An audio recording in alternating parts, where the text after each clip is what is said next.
예, 어제 열린 한덕수 국무총리 후보자 인사청문회에 국민의힘 의원들 외에 유일하게 참석한 의원, 민주당 강병원 의원입니다. 다시 말해서 민주당, 정의당 모두 불참했다는 얘기죠. 강병원 의원도 오자마자 한덕수 총리 후보자 청문회 태도를 강하게 질타하고 퇴장을 했는데요. 마이크가 꺼지고 나서도 항의를 계속했습니다. 잠깐 들어보시죠.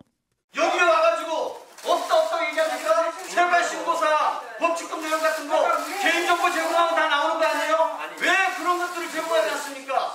사생활 보고라고 얘기하면서 왜 그러면 국무총리 후보자가 되시는 겁니까? 예, 왜 자료를 안 내느냐? 이게 핵심이에요.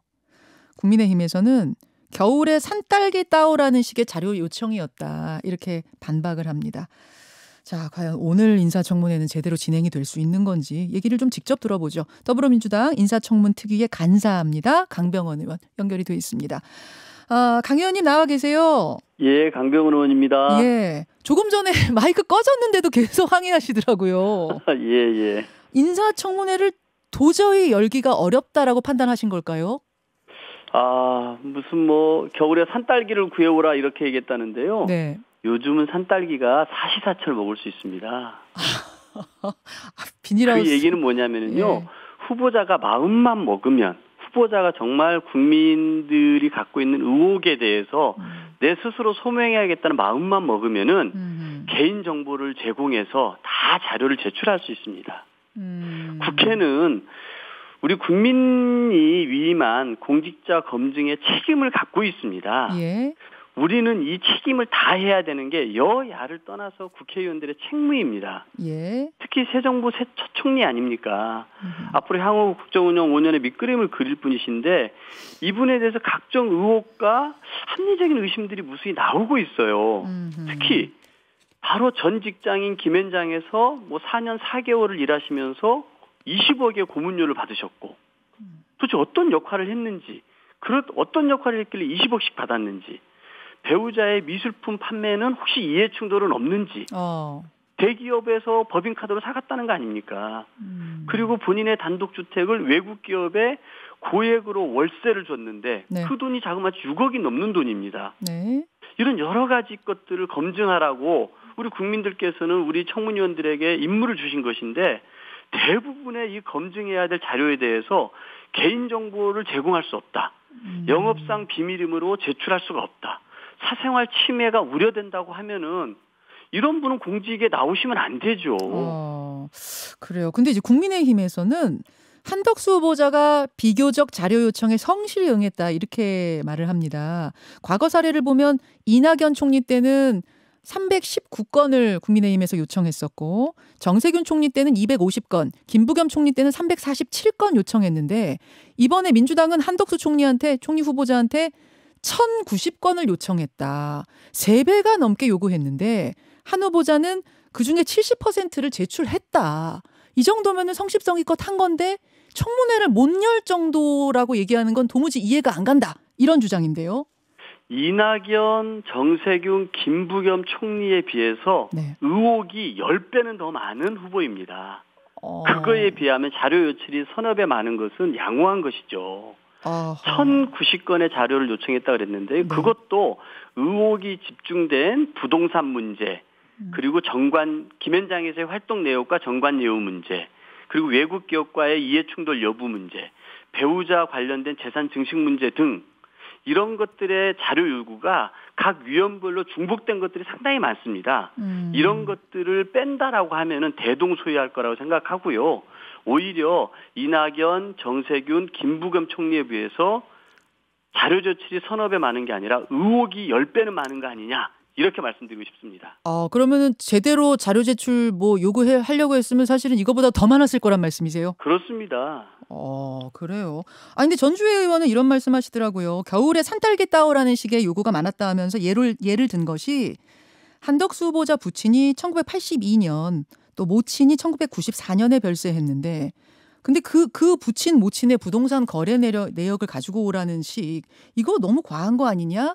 또 김앤장의 근무 내역 제출하라는 건 김앤장이 영업 비밀이라고 못 준다는데 이걸 어떻게 하느냐? 이런 사례를 들었는데 어떻게 보세요?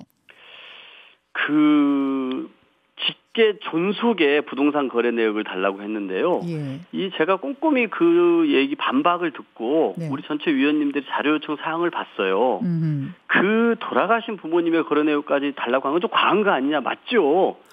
근데 이 직계 좀비속에 뭐를 달라고 하는 거는 막 상투적인 언어긴 합니다. 국회에서 쓰는 예. 뭐 존경하는 무슨 뭐 김현정 앵커님 이렇게 하듯이 존경하는 하는 거잖아요. 네. 상투적인 요청이긴 한데 세 사람이 요청하셨더라고요. 그 중에 두 분이 주호영 의원이고 김미애 의원입니다. 예. 그분이 민주당입니까? 정의당입니까? 두 국민의힘 의원이 그 요청하셨다고요? 참 너무 웃기는 일 아닙니까? 그래요. 그리고 김앤장 관련해서는요. 네. 저희가 요청한 내용이 이렇습니다. 한 후보자가 김앤장에서 수행한 구체적인 업무 내역을 달라 그랬습니다. 누구에게 요청한 겁니까? 저희가 김앤장에게 달라고 한 겁니까? 한 후보자에게 달라고 한 겁니까?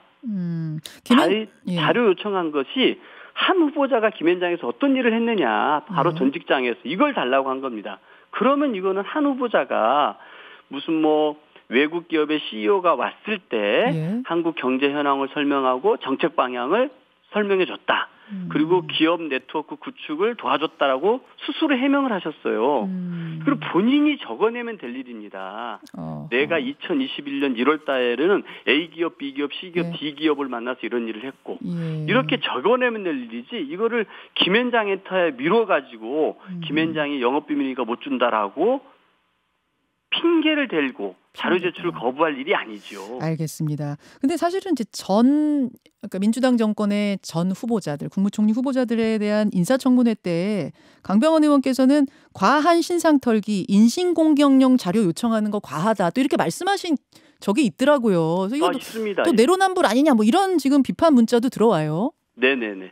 자, 그런데 우리 김앤장에서 20억을 받았습니다. 고문료로. 이게 4년 4개월이거든요. 여기에 관해서 우리가 자료 제출을 요구하는 게 과한 신상 털기입니까? 저는 아니라고 생각하는데요. 이 한덕수 후보자가 공직을 퇴직한 이후에 10년 동안 재산이 40억이 불었습니다.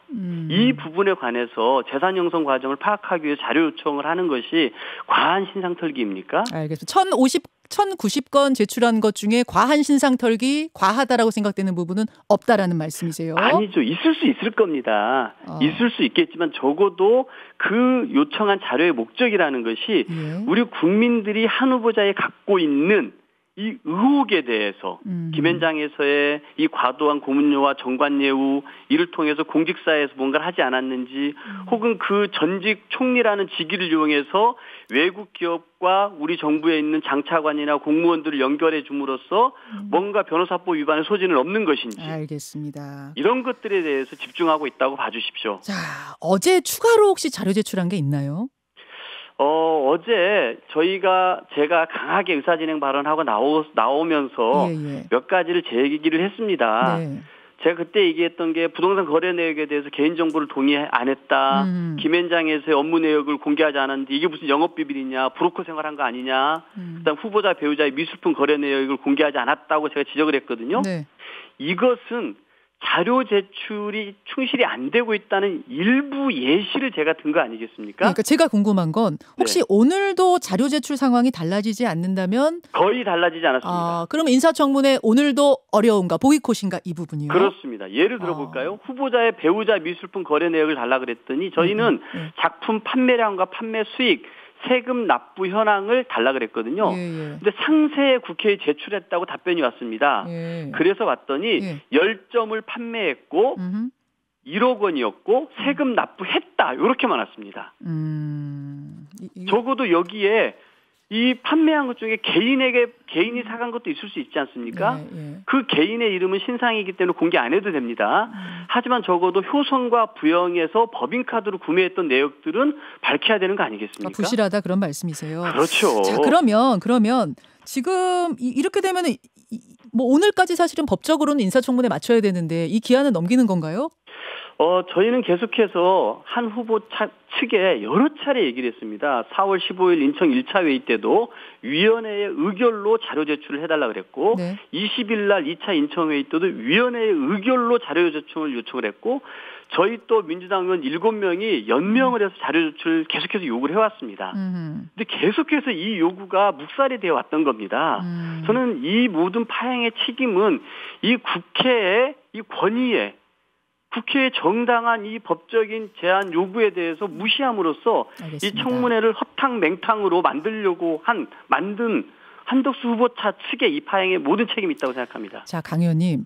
지금의 상태라면, 지금의 자료 제출 상황이라면 그럼 인사청문회 진행은 뭐 이게 일주일이 연기되든 어쨌든 어렵다고 보시는 거고, 그러면 이 상황에서는 인준도 불가하다고 보세요? 저는 거기까지 갈 문제는 아닙니다.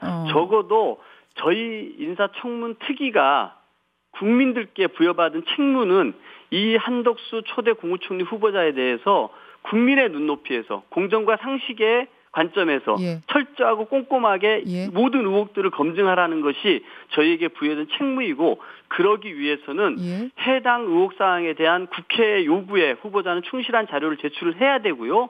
그 자료를 가지고 저희가 검토해서 청문회에 임할 수 있는 시간 조정이 필요하다는 것을 요청드리는 겁니다. 한 일주일 정도는 더 좀 확보가 돼야 된다고 보시는 거군요. 저희는 뭐 자료만 금방 온다 그러면요, 그게 일주일이 될 수도 있고 뭐 3, 4일이 될 수도 있다고 생각합니다. 알겠습니다.